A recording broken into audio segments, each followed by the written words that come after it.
ሰላም ሰላም ናዚ ዲተብ ተኸታተልቲ ክብራትን ክብራንን ኣሕዋትን ሓትን ከመይ ኢኹም ደሓን ዲኹም? ኣነ እግዚኣብሔር ይመስገን ደሓን እየ። ከምቲ ኣነ ሰላም ዘለኽዎ ድማ ደሓን ዘለኽዎ ድማ ደሓን ክትገለለና ክልተ ተምኒተ እኩራት ኣሕዋተይ ንዘይትፈልጥኒ ዛይድ ይበሃል ኣቶም ትፈልጥኒ ድማ እያዋ ኣብኡ ይፅንሐለይ ማለት እዩ ኩራት ኣሕዋተይ እና ለዛ ቻናለይ ሓድሽቲ ዝኾንኩም ሳብስክራይብ እና ላይክ እናገበርኩም ትተባዕኩም ይፈለየኒ። ሎም መዓልቲ ከዓ ሓፃር ታሪክ ናይ ኣዴና ቅድስቲ ቅዱሳን ድንግል ማርያም እየ ሒዘልኩም መፅእ ዘለኹ እሞ ክሳብ መጨረሻ ክትከታተልዋ ድማ ብትሕትና የላዋ ኩራት ኣሕዋተይ እና ናብኣ ክብለኩም እየ። በስመ ስላሴ በስመ አብ ወወልድ ወመንፈስ ቅዱስ አሐዱ አምላክ አሜን። በስመ አብ ወወልድ ወመንፈስ ቅዱስ አሐዱ አምላክ አሜን። በስመ አብ ወወልድ ወመንፈስ ቅዱስ አሐዱ አምላክ አሜን። ሓፃር ህይወት ታሪክ ናይ ኣዴና ቅድስቲ ቅዱሳን ድንግል ማርያም። ኣቦኣ ቅዱስ ኢያቄም ካብ ወልደ ንጉስ ዳዊት ካብ ነገደ ይሁዳ ዝኾነ ሃብታምን ፍርሃት እግዚኣብሔር ዝነበሮን ሰብኣይ ነይሩ። ኣደኣ ድማ ቅድስቲ ሃና ካብ ነገደ ሌዊ ካብ ካህን ወገን ዝኾነት ንሳ እውን ከምኡ ፍርሃት እግዚኣብሔር ዝነበራ ነበረት። ቅዱሳን ኢያቄምን ሃናን ብልዑል ስነ ምግባሮምን ልግሶምን ፍሉጣት ነበሩ። ዘለዎም ሃብትን ኣታዊኦምን ኣብ ሰለስተ እናመቐሉ ሓደ ክፋል ንቤተ መቕደስ ኣገልግሎት፣ ካልኣይ ክፋል ንድኻታትን ንስደተኛታትን፣ ሳልሳይ ክፋል ድማ ንናብርኦም ዝኸውን እናመቐሉ ይነብሩ ነይሮም። ግን ንነዊሕ ዓመታት መኻናት ውላድ ዘይብሎም ስለ ዝነበሩ ካብ ጓህዮም ብተወሳኺ ኣብ ሕብረተሰቦም እውን ተነፅሎን ዕንከትን ይስምዖም ነበረ። ኣብቲ ግዜ እቲ ምኻን ከም ምልክት ሓጢያትን መርገምን ናይ ኣምላኽ ፍርድን ተገይሩ ይውሰድ ስለ ዝነበረ ኣዝዩ ተሸጊሮም ይሽቕረሩ ነይሮም። ኢያቄምን ሃናን ዋላ መኻናት ኮይኖም ውላድ እንተሰኣኑ ናብ እግዚኣብሔር ግን ብጸሎትን ብጾምን ይምህለሉ ነበሩ። ሓደ መዓልቲ ኢያቄም በቲ ዘጋጠሞ ውርደት ሓዚኑ ናብ በረኻ ብምኻድ ን40 መዓልትን 40 ለይትን ብጾምን ጸሎትን ናብ እግዚኣብሔር ተማህለለ። ሃና ድማ ኣብ ገዛኣ ኮይና ወ ኣምላኸይ ንዕዋፍ ሰማይ ንኣራዊት መሮርን ንዓሳ ባሕሪ እውን ዘርኢ ትህቦም ንዓይ ንባርያኻ ግን ስለምንታይ ካሊእኻኒ እናበለት ብብኽያት ትጽሊ ነበረት። መልኣኽ እግዚኣብሔር ድማ ንኽልቲኦም ንኢያቄምን ኣብ በረኻ ንሃናን ድማ ኣብ ገዛኣ ተራእዮም። ጸሎቶም ከም እተሰምዐን ንኹሉ ዓለም ብስራት እትኸውን ብርኽቲ ጓል ከም ዝወለዱ ኣበሰሮም። ድሕሪዚ ብስራት እዚ ኢያቄምን ሃናን ተራኸቡ። ብዕለት 7 ወርሒ ነሓሰ ድንግል ማርያም ጠነሰት። ድሕሪ 9 ወርሒ ድማ ኣብ ግንቦት ዕለት 1 ቅድስቲ ድንግል ማርያም ተወለደት። በዓል ልደታ እዚ ዕለት ንወለዳ ጥራይ ዘይኮነስ ንኹሉ ፍጥረት ሓጎስ ኣምጽአ።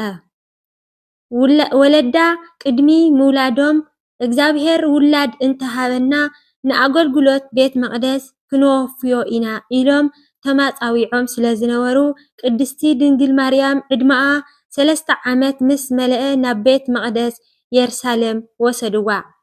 እዚ ፍጻሜ እዚ ባእታ ንማርያም ምእታው ማርያም ናብ ቤተ መቕደስ ተባሂሉ ብዕለት 3 ታሕሳስ ይዝከር። ኣብ ቤተ መቕደስ ሊቀ ካህናት ዘካርያስ ኣቦኡ ንመጥመቐ ዮሃንስ ተቐቢልዋ ብመንፈስ ቅዱስ ተመሪሑ ድማ ናብቲ ቅድስቲ ቅዱሳን ተባሂሉ ዝፍለጥ ሊቀ ካህናት ጥራይ ካብ ዓመት ሓንሳብ ዝኣትወሉ ዝነበረ ቦታ ሒዙ ኣእተውዋ ይብል ትውፊት ቤተ ክርስቲያን። እዚ ድማ ፍሉይ ክብሪ ከም ዘለዋ ዘመልክት እዩ። ኣብ ቤተ መቕደስ ን12 ዓመታት ክሳብ ዕድመኣ 15 ዓመት ዝኣክል እናጸለየትን መጽሓፍቲ እናንበበትን ስፍየትን ካልእ ናይ ኣገልግሎት ቤተ መቕደስ ዕዮታትን እናሰርሐትን ከም ዝነበረት ይነግር። ብፍላይ ድማ ምግቢ እውን ካብ መላእኽቲ ይውርደላ ምንዋሩ ይእመን። ብንጽህናን ብቅድስናን ፍልይቲ ነበረት። ህይወታ ሙሉእ ብምሉእ ንኣምላኽ ዝተወፈየ ነበረ። ቅድስቲ ድንግል ማርያም እቲ ኣዋልድ ካብ ቤተ መቕደስ ዘመጻሉ ዕድመ ምስ በጽሐት ካህናት ቤተ መቕደስ ብዛዕባ መጻኢኣ ተጨነቑ። ምኽንያቱ ንሳ ህይወታ ሙሉእ ብድንግልና ንኣምላኽ ክተወፊ መጽዋዓ ስለ ዝነበራ ከም ካልኦት ኣዋልድ ንስብኣይ ክትምርዖ ኣይትደልን ነበረት። ስለዚ ካህናት ንመን ከም ዘሕጽይዋ ንምፍላጥ ናብ ኣምላኽ ጸለዩ። ትውፊት ከም ዝገለጾ ካብ ወገን ዳዊት ዝኾኑ ዘይተመርዐዉ ሰብኡት በትሮም ናብ ቤተ መቕደስ ከምጽኡ ተኣዘዙ። በትሪ ናይቲ ኣምላኽ ዝመረጾ ሰብኣይ ምልክት ክትገብር እያ ተባህለ። በትሪ ናይ ቅዱስ ዮሴፍ ሽዑ ኣረጋዊ መበለት ዝነበረ ጻድቕ ሰብኣይ ለምሊማ ርግቢት እውን ኣብ ልዕሊኣ ዓሊባ ተራእየት። በዚ ድማ ዮሴፍ ሕጹይ ሓላዊኣ ንኽኸውን ተመረጸ። ንዮሴፍ ምሕጻያ ንሳ ኣብ ትሕቲ ሓለዋ ዮሴፍ ክትከውን እምበር ከም ንቡር ሓዳር ንምምስራት ኣይነበረን። ምኽንያቱ ንሳ ድንግልናኣ ንኣምላኽ ወፍያ ስለ ዝነበረት። ክሳብ ቅዱስ ገብርኤል መጺኡ ዘበስራ ድማ በዚ ቅድስና እዚ ኣምላኻ እናገልገለት ትነብር ነይራ። ሌቆስ ምዕራፍ 1:26-33 ንረኽቦ።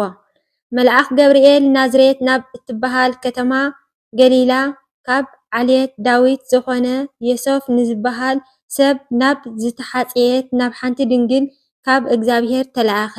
ስማ እታ ድንግል ከዓ ማርያም ይበሃል። እቲ መልአክ ናብቲ ንሳ ዘላቶ ኣትዩ ኦ ምልእቲ ጸጋ ደስ ይበልኪ እግዚአብሔር ምሳኺ እዩ ንስኺ ካብ ኣንስቲ ዝተባረኪ ኢኺ በላ። ንሳ ድማ ምስ ረአየቶ በቲ ቃሉ ደንገጸት። ከመይ ዝበለ ሰላምታ እዩ ኢላ እውን ሓሰበት። እቲ መልአክ ከዓ ኦ ማርያም ኣብ ቅድሚ እግዚአብሔር ሞገስ ረኺብኪ ኢኺ እሞ ኣይተፍርሒ እኒሆ ክትጠንሲ ወዲ እውን ክትወልዲ ኢኺ ስሙ ድማ ኢየሱስ ክትብልዮ ኢኺ ንሱ ዓብዪ ክኸውን ወዲ ልዑል እግዚአብሔር እውን ክበሃል እዩ። እግዚአብሔር ኣምላኽ ድማ ዝፋኑ ኣቦኡ ዳዊት ክህቦ እዩ። ንሱ ኣብ ቤት ያዕቆብ ንዘለኣለም ክነግስ እዩ።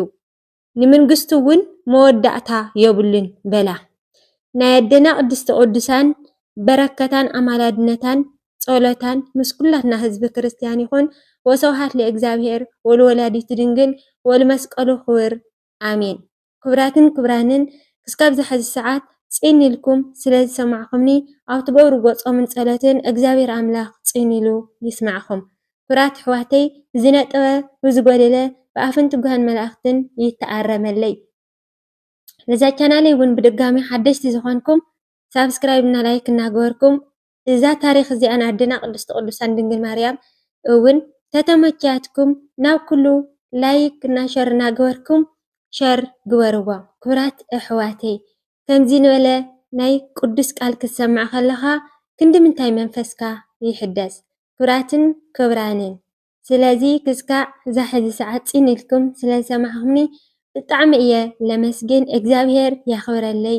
እትገብሩለይ ዘለኹም ምብርታትዕኹምና ርእይተኹም እውን ኣዝየ እየ ለመስግን። ክቡራት ኣሕዋተይ እግዚአብሔር ኣምላኽ ያኽብረለይ።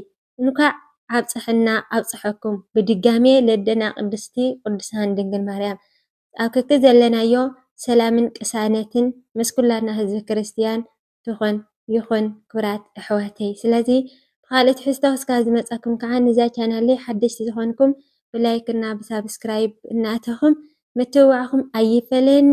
ትሰናይ ንዓኹም ብጣዕሚ እየ ዝፈትወኩም ብጣዕሚ እየ ዘኽብረኩም።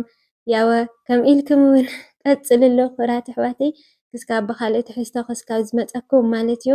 ክቡራትይ እና እዛ ዝሰማዕኹምዋ ላብ ኩሉ ሸር ግበርለይ ማለት እዩ።